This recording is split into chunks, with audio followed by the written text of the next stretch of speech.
Good afternoon. This is All India Radio and I'm Anuja Kumar with the Midday News.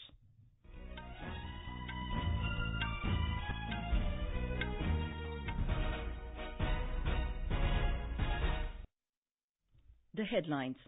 Finance Minister Arun Jaitley calls for dismantling trade barriers for faster economic growth. Electioneering picks up pace in Rajasthan and Telangana. Kerala Assembly adjourned amid continued uproar by opposition over Sabarimala issue. Qatar decides to withdraw its membership from Organization of the Petroleum Exporting Countries OPEC from January next year. World Bank doubles climate action investment to $200 billion for 5 years from 2021. In Men's Hockey World Cup, Spain faces France and New Zealand play Argentina in Pool A matches this evening.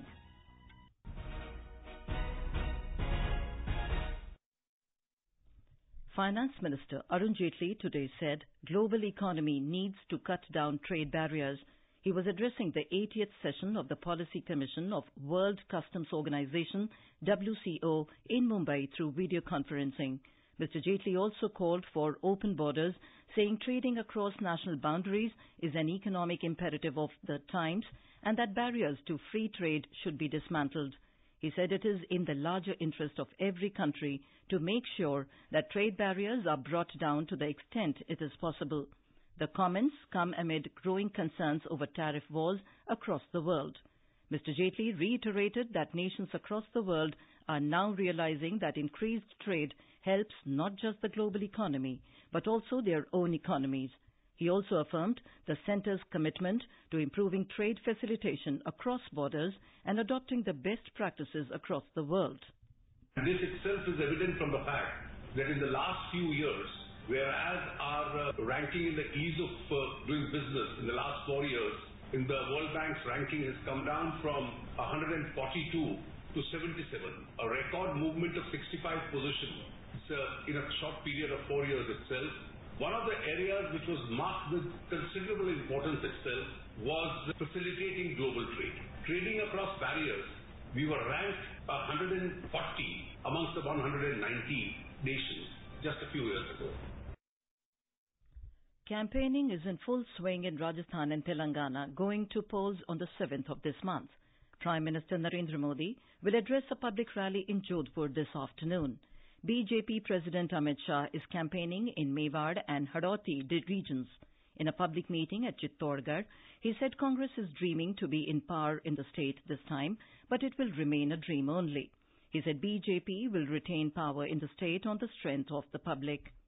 जिस प्रकार से Bharatiya Janata party ने विकास किया है, मोदी जी के नेतृत्व में एक के बाद एक कर 19 राज्यों में भारतीय जनता पार्टी की सरकार बनी है. Other senior BJP leaders and Home Minister Rajnath Singh will address election rallies in Mewar, Wagad and Hadoti regions. Other senior BJP leaders, Smriti Irani, Piyush Goyal, Chief Minister Vasundhara Raje, UP Chief Minister Yogi Adityanath and Madhya Pradesh Chief Minister Shivraj Singh Chauhan are also campaigning across the state today. From Congress, former Chief Minister Ashok Gehlot, State Congress Chief Sachin Pilot, party leaders Jyotiraditya Scindia, Navjot Singh Sidhu and former Chief Minister of Haryana Bhupendra Singh Hooda are the main campaigners. Other parties, including BSP and Rashtriya Loktantrik Party, and independent candidates are also campaigning at various places in the state. In Telangana, the Prime Minister will address a public meeting in Hyderabad this evening. Congress President Rahul Gandhi will address an election rally at Gadwal this afternoon. He will also address a rally at Tandur later today to seek votes for the candidates of opposition alliance Praja Kutumi. TRS President K. Chandrasekhar Rao, who covered over 80 constituencies in the state, is taking part in the campaign at Sattupalli. Later, he will cover Madira, Kodad, Huzurnagar, Miryalguda and Nalgonda. AIMIM President Asaduddin Uwaisi will address public meetings in 8 constituencies the party is contesting from. In Gujarat, the main opposition Congress has announced its candidate for by-election to Jasdan Assembly seat in Rajkot district. Avsar Nakia will contest against BJP candidate and State Cabinet Minister Kunwarji Bavadia. The by-election was necessitated after Bavadia resigned from the Congress and joined BJP. Our Ahmedabad correspondent reports polling on the seat will be held on the 20th of this month. Counting of votes will take place on the 23rd. The Kerala Assembly was adjourned today due to uproar by the Congress-led opposition UDF over the Sabarimala temple issue. The proceedings inside the Assembly turned chaotic within minutes after the proceedings began. The opposition repeated its demand for suspension of the question hour, allowing adjournment to discuss facilities in Sabarimala and an end to prohibitory orders in the temple town. Today is the fourth day of the House proceedings being disrupted over the contentious issue. At the start of the question hour, opposition leader Ramesh Chennithala said the Congress would cooperate with Speaker P. Sri Ramakrishnan. He, however, announced that 3 of its legislators would commence an indefinite hunger strike in front of the Assembly's main door to protest continuing prohibitory orders in Sabarimala. When the Speaker stated that the question hour cannot be turned into a debating session, angry opposition MLAs rushed towards the Speaker's podium and started shouting slogans. When the protests continued, the Speaker was forced to rush through the listed business of the day in 21 minutes and adjourned the House till Tuesday. This is All India Radio giving you the news. For quick news updates around the clock, follow us on our Twitter handle at AIR News Alerts. You can also log on to our website newsonair.nic.in.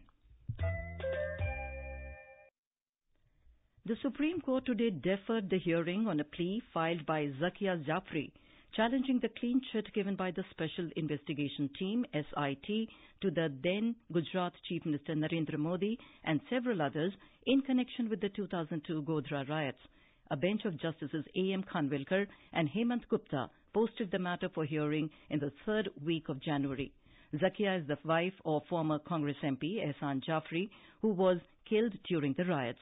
She has challenged the Gujarat High Court's 5th October 2017 order, rejecting her plea against the SIT's decision.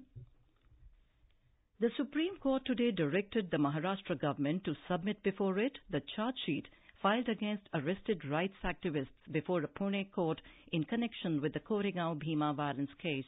A bench comprising Chief Justice Ranjan Gogoi, Justices S.K. Kaul and K.M. Joseph has now posted the appeal for further hearing on the 11th of this month. The Pune police had arrested lawyer Surendra Gadling, Nagpur University professor Shoma Sen, Dalit activist Sudhir Dhavle, activist Mahesh Raut and Kerala native Rona Wilson in June for their alleged links with Maoists under the Unlawful Activities Prevention Act. In Jammu and Kashmir, the holed-up terrorists in Shopian district managed to escape after breaking the cordon of security forces in Sangran Imam Sahib early this morning. Earlier, a brief gunfight took place between the terrorists and the forces in the area.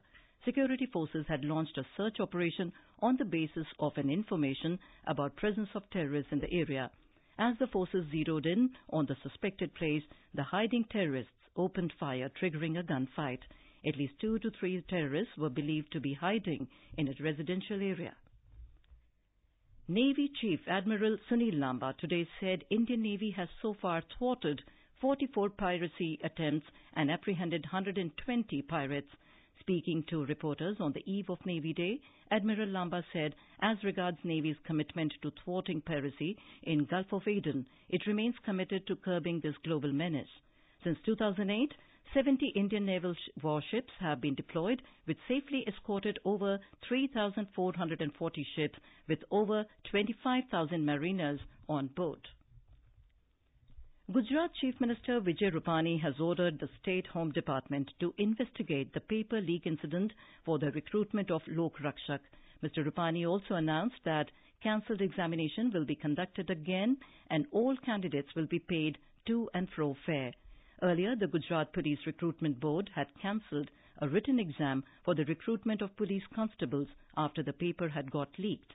Over 8.76 lakh candidates were scheduled to appear for the exam for 9,713 posts at 2,440 examination centres across the state. Qatar has decided to withdraw its membership from the Organization of the Petroleum Exporting Countries, OPEC, from January next year. Addressing a press conference in Doha, the Gulf state's new energy minister, Saad Al-Kaabi, made the announcement today. AFP news agency quotes Mr. Saad as saying that OPEC was informed about the decision ahead of the announcement. The World Bank has unveiled $200 billion in climate action investment for 2021 to 2025. This amounts to a doubling of its current 5-year funding. The move coincides with a UN climate summit in Katowice. In a statement, the World Bank said the move represents a significantly ramped-up ambition to tackle climate change and sends an important signal to the global community to the same. The statement said the breakdown of $200 billion would comprise approximately $100 billion in direct finance from the World Bank. Around one-third of the remaining funding will come from 2 World Bank Group agencies, with the rest private capital mobilized by the World Bank Group. World Bank Senior Director for Climate Change, John Rumi, said if the emissions are not reduced, 100 million more people will be living in poverty by 2030. A senior Taliban military commander has been killed in a U.S. airstrike in Afghanistan.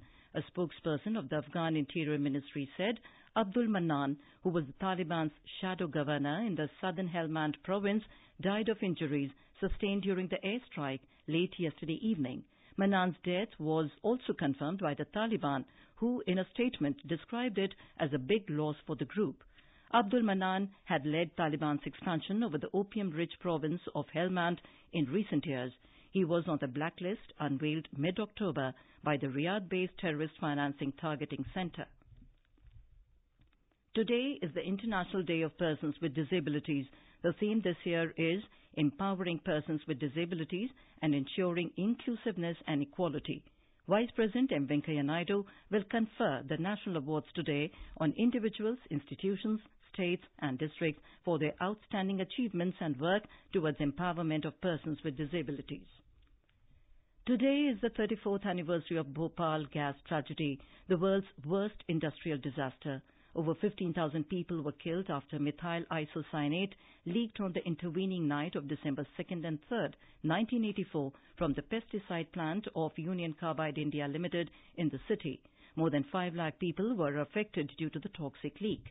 Our correspondent reports 34 years after the tragedy, the survivors continue to demand proper rehabilitation and adequate compensation, besides proper medical treatment for ailments caused by the toxic leak. Benchmark domestic stocks today logged marginal losses in afternoon trade amid positive Asian share markets. The Sensex at the Bombay Stock Exchange fell 53 points to 36,141. The Nifty at the National Stock Exchange also slipped 15 points to 10,862 a short while ago. The rupee at the forex market also weakened 59 paise to 70 rupees and 17 paise against the US dollar in afternoon deals. On to sports. Spain will take on France in Pool A game of Men's Hockey World Cup in Bhubaneswar today. The match will begin at 5 in the evening. New Zealand will meet Argentina at 7 p.m. The top team in each pool at the end of the group stage will book a place in the quarter-finals. The News Services Division of All India Radio, in its weekly bilingual live phone-in program Public Speak, will bring you a discussion tonight on Safe Childhood, Strong Nation. This can be heard on FM Gold channel and additional frequencies from 9:30 tonight. And now, before we end the bulletin, the headlines once again. Finance Minister Arun Jaitley calls for dismantling trade barriers for faster economic growth. Electioneering picks up pace in Rajasthan and Telangana. Kerala Assembly adjourned amid continued uproar by opposition over Sabarimala issue. Qatar decides to withdraw its membership from Organization of the Petroleum Exporting Countries, OPEC, from January next year. World Bank doubles climate action investment to $200 billion for 5 years from 2021. And in Men's Hockey World Cup, Spain faces France and New Zealand play Argentina in Pool A matches this evening. And with that, we end the Midday News.